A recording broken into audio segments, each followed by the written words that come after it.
Hello and welcome back to Common Sense for Relationships. Mm. My name is Ep2 and we're coming to you live from Kuala Lumpur. That is in Malaysia. This is my husband, Kingsley Bature. And since we're so far away, we thought that on this episode of Common Sense for Relationships on the go, we should look at one component that affects marriages these days. Some marriages, though, long distance. You know, with all this whole Japa syndrome or Japa Skinero, people are having to move, and it's not all bad. There are good reasons why people have to move. I mean, you need to make a living, you need to get a job, you need to get a better quality of life, you need to go somewhere.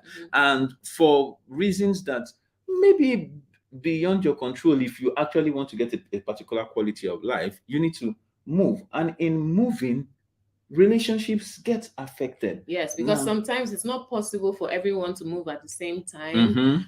Sometimes one person is well set up in the new location while the other is very seriously set up in the previous location. So the transition may take a while. The balance is not really and so you have one person in one country, the other in another country, and it becomes a reason for a long distance relationship. So how do you manage that? Yeah. Yesterday we met a couple. Yeah. So and in managing it, you know, it requires that there are certain skills involved. And most people will tell you, long distance relationships or marriages never work. And last week we caught up with our tour guide who gave us just some short tips on how, and he said he's been doing it for 20 years. Thereabouts. Can't recall he's been at it for a while. He's been in Doha for 20 years. I remember that. And his family has been in India, and he goes once every year. He said he would like to make it often, but it's if you have money that you can do it often. So for him, that work, and he's been keeping it up, and they haven't broken up, they haven't divorced.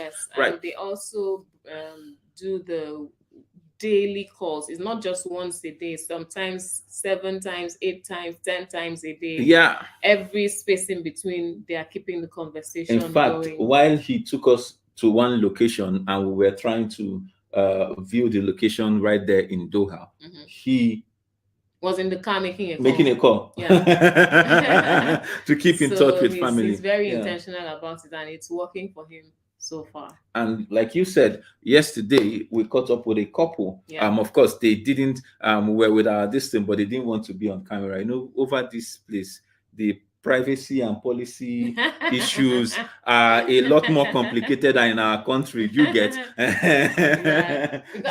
and you can understand that, because I mean, somebody will say, what are they going to do with the video? And you know, there's the part where you'll be saying, especially now where things are doctored. Yes. Before they use your picture and then adjust your mouth and say something else. You say, I didn't say that. And they say, before you can explain, you know, it's a long story. Anyway, but they were happy to share their story with us. And we will share some of their highlights. The highlights and some of the things, some of their strategy with you. Right? So just to give you the background, yes, this is a couple. It's not like they're from the same place, so there's some diversity, right? The man is from Jamaica, he grew up in the UK. The woman is from Germany, and they've been together for 37 years, but been married for 34 of those 37 years. It's really beautiful. And according to him, at the beginning, in fact, that's the point. I'll let you tell the story. What happened at their wedding? you know, I always like to make that joke that most guys, when we say I do, we never really know what we are doing. So it was also very true in his own case, because he said in his own case, the wedding was conducted in Germany, and so it was in German, and he's Jamaican.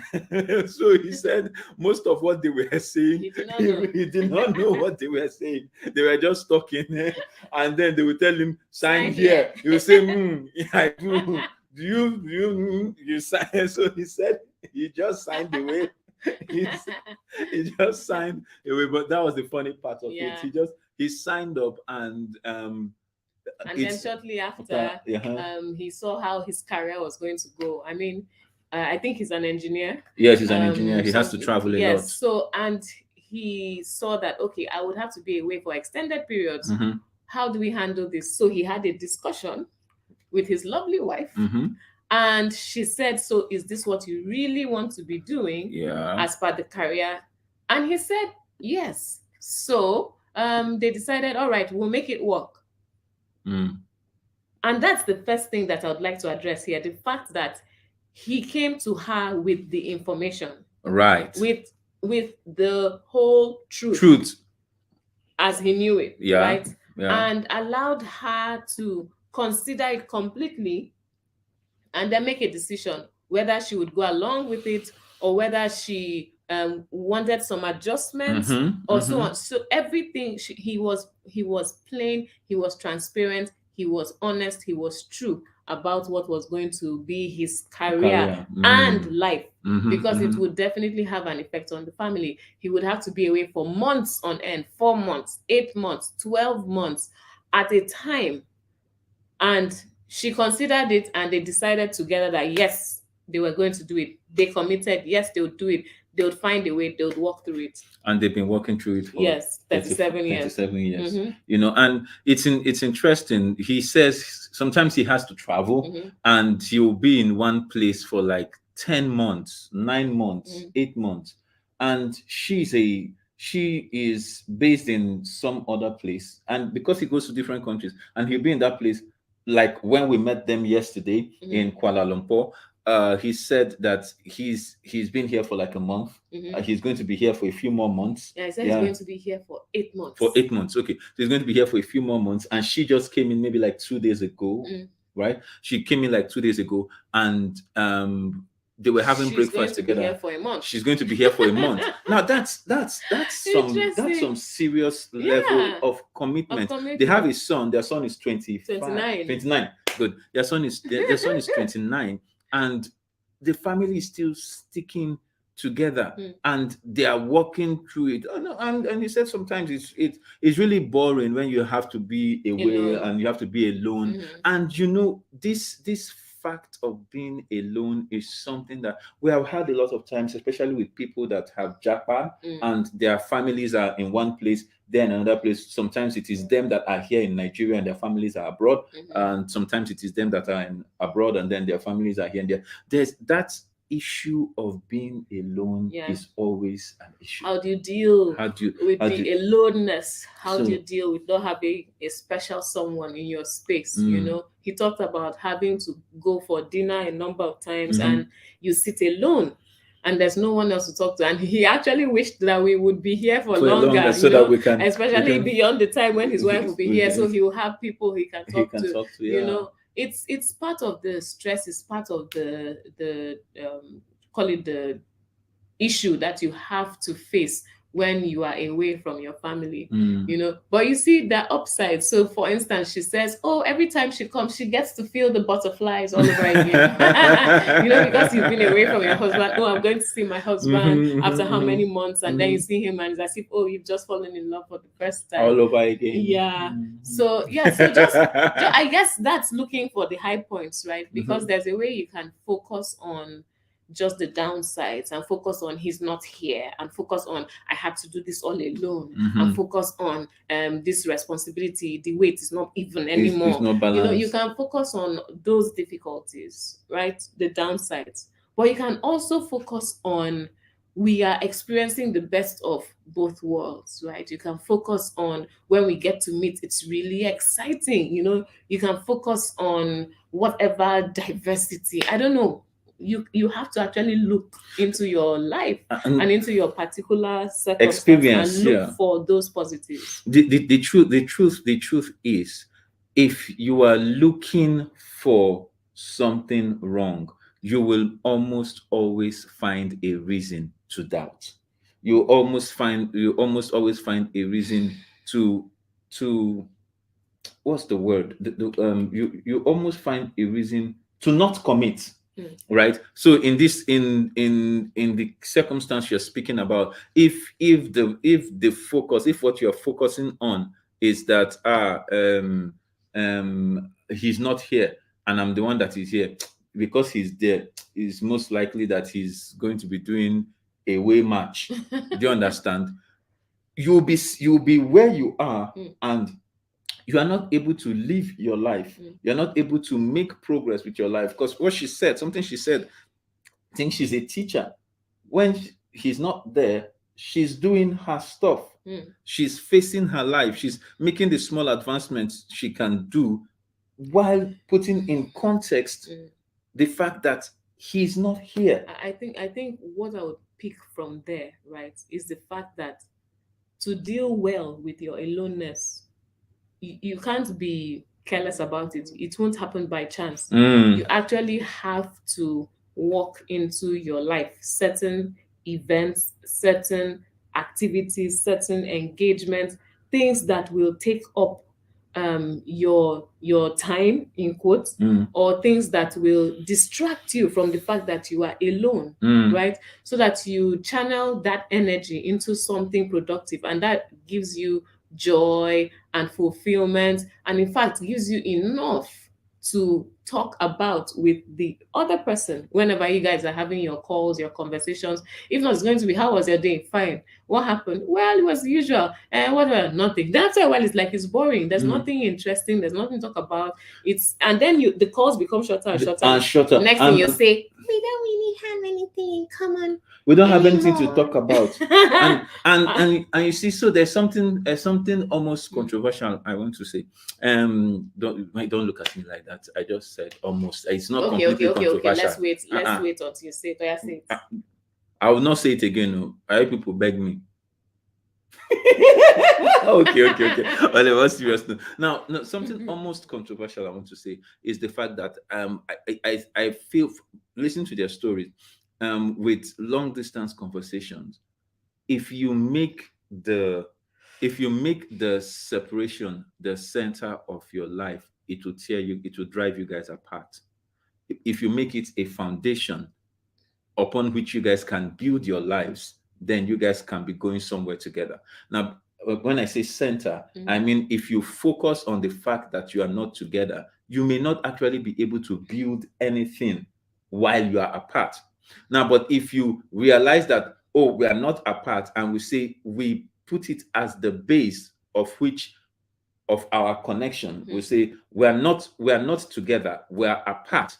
So it means that whatever I would desire from him, it's not just what I'm hooked on. I'm saying whatever I would desire from him is not available now, so I can focus on something. When it is time for us to be together, we can experience those things that I am not focusing on at that time. So it is the foundation, meaning that there is something that we are standing on. We are keeping in touch. We are talking. We are developing ourselves differently. If I am the one with the family, I am engaging the family. I am getting you involved. If you are the one that is not with the family, you are where you are, but you are getting into, you are speaking into, you are making impact, you are connecting, just like our tour guide. You are making it, because that day when he said he was taking a call, he said this time it was actually his daughter he was speaking to. So you are making conscious effort. So your family, your responsibilities are part of your plan in the different location. Yeah.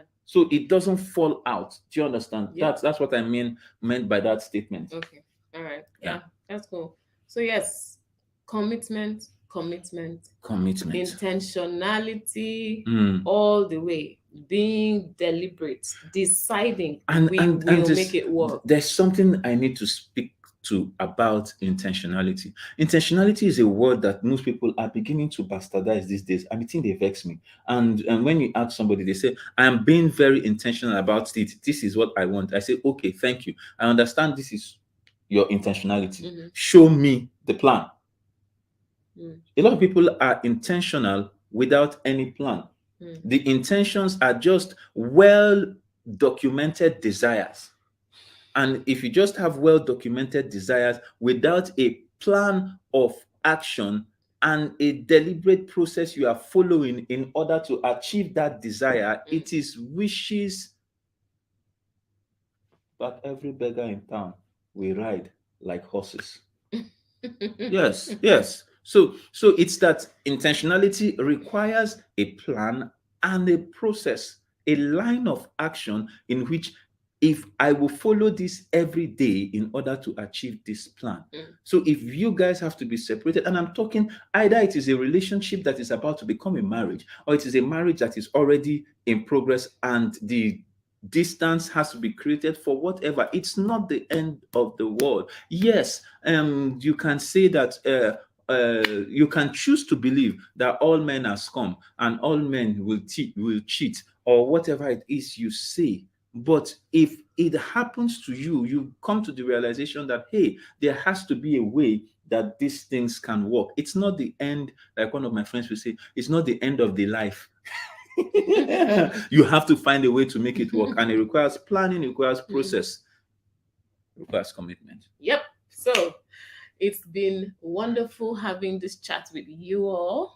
As we go through the following days, any interesting stuff we find, we will share with you. Yeah. But once again, it's time for us to wrap up in this particular location and head out to the next. So this is live from the Ritz-Carlton in Kuala Lumpur, and we are relocating, but still we'll let them know in the vicinity. We'll let them know. So when you see us next time, we will tell you where. We'll tell you where we are. Yeah. So I'm sure the team will put together some of our experiences so far and just share with you so that you are with us on the road, they are with us on the tour. And you know, these experiences, you really don't need fuel subsidy to view them. So you can share them, like them. Goodness. And you know, someone said something to me, and I just want to share in context. Someone said something to me, and my response is simple. He said, isn't it a bit in just having the discussion? Isn't it a bit, you guys are doing this thing? Are you not aware that people are going through a lot of stuff, you know, with the whole fuel subsidy thing, you know? And I said, you need to understand. I said to people, if you follow my timeline, like on WhatsApp, I said everybody needs to focus on what makes them happy. The world may not be thinking about you, but you think about yourself, right? And focus on your happiness. Your happiness may not need to travel to get it. Your happiness may be somewhere around you. Focus on it. Now, whatever makes you, what in the whole madness and chaos that is all around us in our country, we must be able to find some oasis of sanity where we are happy, we are at peace, and we look for what is our next level. And then we move for it. Yes. I'm really sounding like and there's a way you plan certain things ahead so that by the time they remove subsidy, you can still afford it. Thank you. Like the way I've planned for bicycle now. I plan for bicycle. And some kind of trainers that have what they call the memory foam that can't chop. So if we need to trek long distance trekking. You know, as we are talking about long distance, if you need to walk far in order to keep the relationship, we will walk it. Some long distance trekking, and then when you're doing, you're not going to say, "I'm trekking because I don't have money to." No. I'm keeping my steps. I'm tracking my steps. I'm doing the step challenge. The step challenge. Yes. So when you walk to the babes guys for free, single guys, when you walk to the babe's house and then the lady opens the door, where's your car? Where's your car? I say no. You just be like, aren't you part of this step challenge? Like, you know, yes. saying long distance walking. We try to do 20,000 steps, and I realized that I haven't really met up my packaging. In fact, let me tell you another one for free. By the time they say, why are you not, where's your car? You're not driving, you say, you know what, this climate change issue is real. Carbon. Is real. I mean, and I am one of the believers in the fact that we need to do something to minimize the impact, of climate change. And one of the ways I want to personally reduce my carbon footprint. So I'm not driving all over the place and emitting stuff into the air that is going to make things worse. No. I am walking. I'm running. I'm running. In fact, yes. You're doing well. Packaging. So that one is just for free. To tell your story. Yes, how you choose to tell your story is up to you. Okay. Yeah. All right. So remember, common sense is not so common. Bye.